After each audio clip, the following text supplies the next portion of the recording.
Bonjour à tous, bonjour et bienvenue, édition spéciale pour les 2 ans de la guerre en Ukraine. Nous sommes ici dans les faubourgs de Kiev, lourdement bombardés par l'armée russe.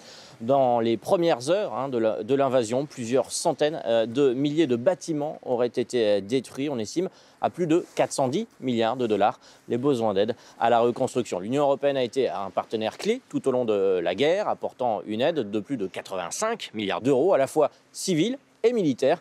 Il faut dire que dès la première année de la guerre, le pays a fait face à la plus grande récession de son histoire, alors que l'économie a chuté de près de 30%. Cette année, le PIB ukrainien devrait rebondir, mais l'Ukraine reste fragile. Ses exportations de denrées alimentaires et de céréales sont restreintes. Les répercussions économiques de la guerre sont évidentes pour le pays, évidentes aussi au sein même de l'Union européenne, qui a utilisé plusieurs instruments, dont le fonds de cohésion. Les explications de Sophie Samaï. Faute de gaz et de marchandises russes bon marché, les prix de l'énergie, des denrées alimentaires et des transports se sont envolés dans toute l'Union européenne. Après avoir côtoyé les 10% en novembre 2022, le taux d'inflation annuel de l'Union est retombé à 3,1% fin 2023. Alors, pour redonner un peu d'espoir et de pouvoir d'achat aux Européens, la Commission européenne a proposé de piocher jusqu'à 40 milliards d'euros dans ses fonds de cohésion. Les États membres ont ainsi le droit d'utiliser jusqu'à 10% des fonds qui leur sont alloués par la politique de cohésion au niveau national pour aider les familles les plus pauvres et les petites entreprises en difficulté. En 2023, par exemple, la région Île-de-France a utilisé 45 millions d'euros de son fonds FSE+, pour financer son coup de pouce énergie, un chèque de 250 € pour aider 160 000 foyers à payer leurs factures d'électricité. En Roumanie, des fonds FEDER ont eux aidé à la rénovation d'un hôpital, ce qui a permis de réduire ses factures énergétiques entre 30 et 40%. Outre l'inflation, d'autres conséquences économiques inquiètent, alors que l'Union européenne a décidé d'ouvrir ses négociations d'adhésion avec l'Ukraine. Selon une récente étude, l'Ukraine recevrait 13,2 milliards d'euros de fonds européens par an en cas d'adhésion, soit 11,4 milliards d'euros nets supplémentaires pour le budget de l'UE, une fois les contributions retranchées. L'essentiel proviendrait de la politique agricole commune et de la politique de cohésion. Certains s'imaginent déjà des problèmes de concurrence déloyale avec ce grand pays agricole. Des craintes prématurées, car l'élargissement à un pays en guerre respectant des critères stricts n'est pas pour demain.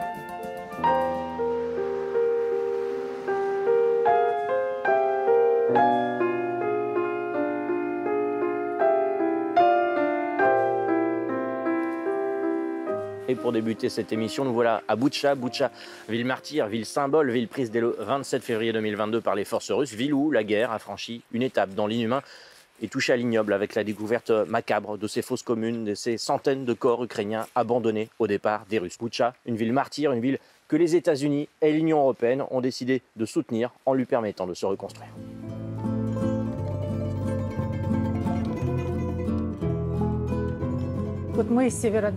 Nous sommes de Severodonetsk. Nous sommes partis le 16 mars, quelques jours avant le début des bombardements sur la ville. Nous sommes partis avec pratiquement rien, juste ce que nous avions mis dans la voiture. Mes fils sont jeunes et sûrs d'eux. Ils m'ont dit « cherchons de l'argent pour qu'on nous aide à rebondir ». Nous avons demandé une subvention pour des choses essentielles, pour remonter une boulangerie, un réfrigérateur, des chambres de fermentation, un four. Et la subvention a été accordée très rapidement. Tout s'est bien passé. Tout s'est bien passé.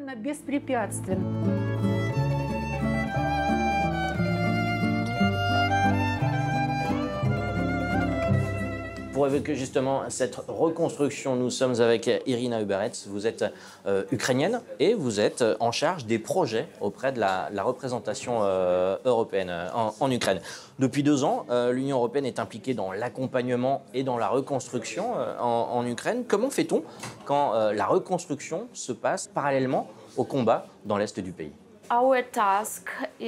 Notre tâche est de soutenir les victoires sur le champ de bataille, mais aussi les victoires sur le front dit économique, qui sont tout aussi importantes. Les autorités ukrainiennes pensent que nous ne devrions pas attendre la fin de la guerre, car nous ne pouvons pas prédire combien de temps cette guerre durera. Mais la reconstruction et le redressement du pays doivent commencer maintenant. Concrètement, comment on fait? Nous avons mis en place le programme de subvention pour les petites et les moyennes entreprises parce que beaucoup d'entre elles ont perdu beaucoup d'actifs, comme cette petite entreprise qui nous accueille aujourd'hui. Ils ont tout perdu. Donc ces petites injections de liquidités étaient vraiment nécessaires, très urgentes, essentiellement pour maintenir les entreprises en vie. En quoi ce projet, il est emblématique, c'est un bon exemple de ce que l'Union européenne fait sur le terrain en Ukraine? Cette boulangerie, c'est l'un des 300 lauréats de notre programme européen d'aide aux entreprises. Donc en gros, en 3 mois, nous avons mobilisé pour eux le mécanisme de mise en œuvre pour soutenir ceux qui ont le plus souffert et qui ont déménagé et qui ont dû repartir à zéro.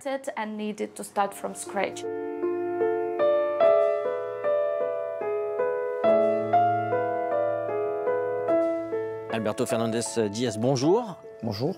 Vous êtes en charge des questions économiques et commerciales auprès de la représentation européenne en Ukraine. Le soutien de l'Union, on vient de le voir, est plutôt multiforme. L'Ukraine, c'est un pays qui a besoin des fonds pour continuer à fonctionner, surtout maintenant pendant la guerre. Les budgets actuels qui étaient présentés, qui étaient approuvés, ça prévoit à peu près 80 milliards de dépenses d'euros. Et les recettes fiscales arrivent à peine à 40%, donc la moitié. Donc, soutenir l'économie pour que ça continue à rapporter des recettes fiscales et à activer tous les tissus entrepreneuriaux du pays est très important. Au-delà de l'accompagnement et de la défense des valeurs européennes, en quoi soutenir l'économie ukrainienne, c'est important en ce moment? Pour l'Union européenne, c'est important parce que l'Ukraine, c'est un pays maintenant qui est en voie d'accession, qui est en voie d'adhésion à l'Union européenne. Et on a déjà travaillé avec l'Ukraine pour que tous les secteurs qui sont liés au marché intérieur de l'Union européenne soient alignés en Ukraine. Une des conséquences de cela, c'est que le commerce bilatéral entre l'Ukraine et l'Union européenne a passé de 25 milliards en 2015 à plus de 50 milliards en 2022. Et ça, malgré la guerre. Et on aide l'Ukraine, pas juste en soutenant les compagnies à s'adapter à ces changements du cadre législatif, mais aussi à aider les gouvernements et les autorités à fonctionner et à mettre en place toutes ces réformes qui sont nécessaires pour avoir un environnement similaire à celui d'un pays comme la France ou l'Allemagne. Est-ce que vous oseriez parler de stratégie gagnant-gagnant finalement? Je pense que c'est effectivement gagnant-gagnant dans le sens où nous, on va bénéficier des produits très compétitifs que l'Ukraine produit. L'Ukraine, ce n'est pas juste des céréales et de l'acier, c'est aussi de la créativité. Ils ont un potentiel énorme. Et aussi, l'Ukraine va bénéficier parce qu'ils auront accès au marché européen. Et aussi, ils pourront avoir des biens aussi compétitifs qui sont produits dans d'autres pays européens. C'est une logique des commerces classiques. Et nous, on intervient là où il faut pour faciliter ces échanges. 2 années de guerre ont provoqué un afflux massif de réfugiés ukrainiens dans les pays limitrophes. Plus de 4 millions d'Ukrainiens ont bénéficié du mécanisme de protection temporaire, qui leur a permis, entre autres, de travailler au sein de l'Union européenne. Parmi ces pays d'accueil, la Pologne, bien sûr, la Pologne voisine, qui a accueilli plus d'1,5 million d'entre eux. L'Union est également intervenue avec le programme CARE, un fonds de cohésion d'aide aux réfugiés en Europe, une aide d'une valeur de plus de 13 milliards d'euros. Seulement voilà, parallèlement, certains membres de l'Union craignent que la main-d'œuvre ukrainienne, une main-d'œuvre bon marché, ne nuise au marché de l'emploi de l'Union européenne. De la peur du plombier polonais à celle du travailleur ou du camionneur ukrainien, il n'y a qu'un pas. Luke Brown nous en dit plus.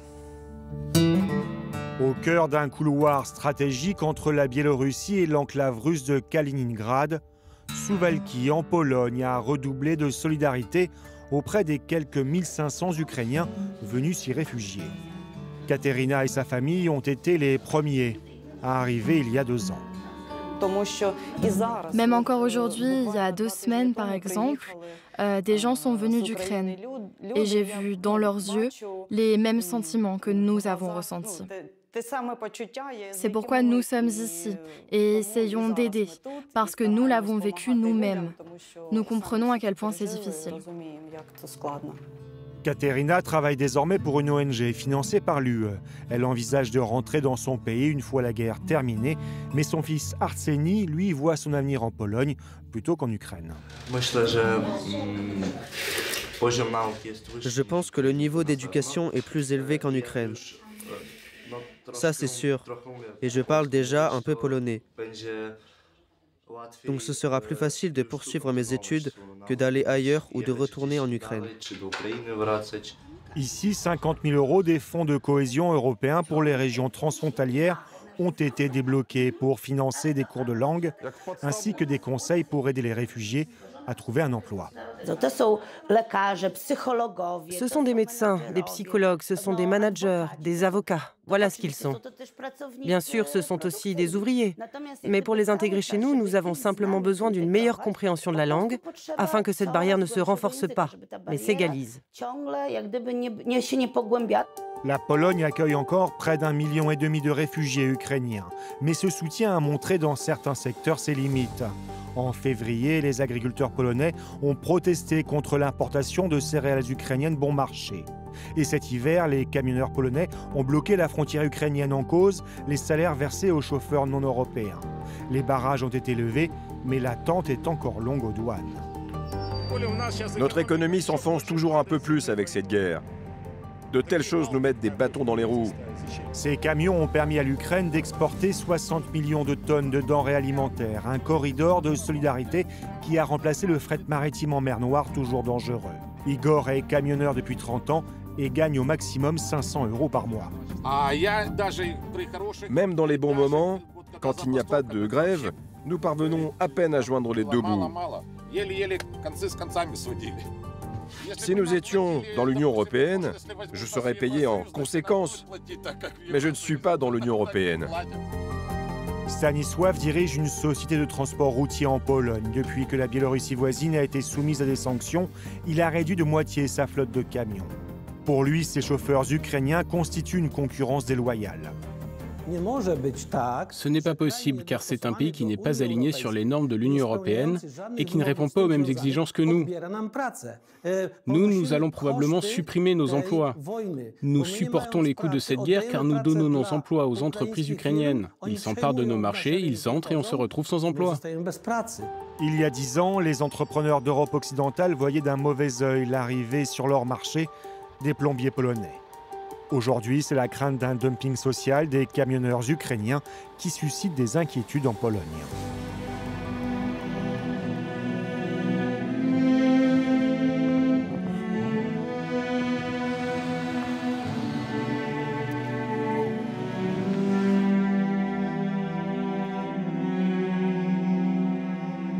Retour en Ukraine, nous sommes à quelques kilomètres de Boutcha, à Borodianka. Borodianka qui a payé un très lourd tribut à cette guerre. Le bilan matériel, lui, est éloquent avec la destruction de plus de 1600 bâtiments. C'est dire la tâche, l'ampleur de la reconstruction sur cette zone. Et s'il est quelqu'un qui surveille cette reconstruction, eh bien, c'est Madame Ludmila Bumister. Ludmila Bumister, bonjour. Bonjour. Alors, vous êtes députée. Dès les premières heures du retrait russe, il a fallu reconstruire. Alors, on a reconstruit les habitations, les immeubles, les maisons, les foyers. Là, on est dans une deuxième phase, c'est celle de la reconstruction des infrastructures. La reconstruction des domiciles a commencé presque le jour même quand les soldats russes ont quitté ce territoire.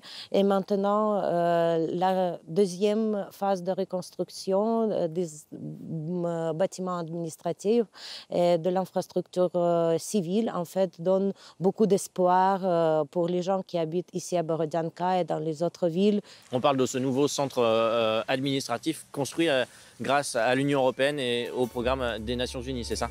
C'est ça. Il y a la reconstruction des bâtiments, il y a la reconstruction aussi des services publics comme celui-ci, c'est important? Ce centre des services administratifs, c'est le centre qui fait tous les documents pour les gens, pour ceux qui ont... les documents ont été détruits pendant la guerre, pendant les hostilités. Et comme partout dans la région de Kiev, il y a beaucoup plus de gens de l'Est ou du Sud du pays qui sont venus ici. Donc vraiment, les centres administratifs et les autorités locales dans ces régions jouent maintenant le rôle clé pour vraiment établir la vie normale à ces régions et à ces villes. Parmi les réformes demandées par l'Union européenne, il y avait la réforme des administrations, il y avait aussi la lutte contre la corruption et des lois contre les oligarques. Où en est-on à ce propos ? Déjà, la lutte contre la corruption, ce n'est pas l'exigence de l'Union européenne, c'est l'exigence des intérêts ukrainiens. Certaines de ces lois, d'ailleurs, vous ne les avez pas votées. Ça vous a d'ailleurs valu votre étiquette. Vous ne faites plus partie du parti présidentiel. J'ai refusé de voter la loi contre les oligarques parce qu'à part de nom, il n'y avait pas des choses là-dedans dont on parle et sur lesquelles on travaille maintenant. Le lobbyisme, le comité anti-monopole. Pour changer le système, il faut créer le système qui va vraiment avoir les pouvoirs d'arrêter les viols de loi. Le président Zelensky l'a confirmé, il n'y aura pas d'élection présidentielle ni législative, contrairement à ce qui était prévu. Est-ce que vous comprenez ces voix qui se font entendre un peu partout, ici ou là, et qui disent que peut-être qu'on a affaire à une dérive un peu autoritaire? Je ne crois pas que l'Ukraine peut jamais être en état autoritaire parce que c'est contre l'âme ukrainienne. Mais je suis d'accord avec notre président que les élections pendant la guerre, d'abord il y a les complications techniques, mais même sans ça, du point de vue de sécurité. Les élections, c'est toujours une augmentation de guerre hybride dans le pays. Et on a le front à tenir, on ne peut pas s'engager dans les élections maintenant. Merci Ludmila Bumister pour votre franchise, votre franc-parler. Merci à l'équipe qui a permis de préparer cette émission. Merci à vous les téléspectateurs pour votre fidélité. Tout de suite, d'autres informations sur France 24.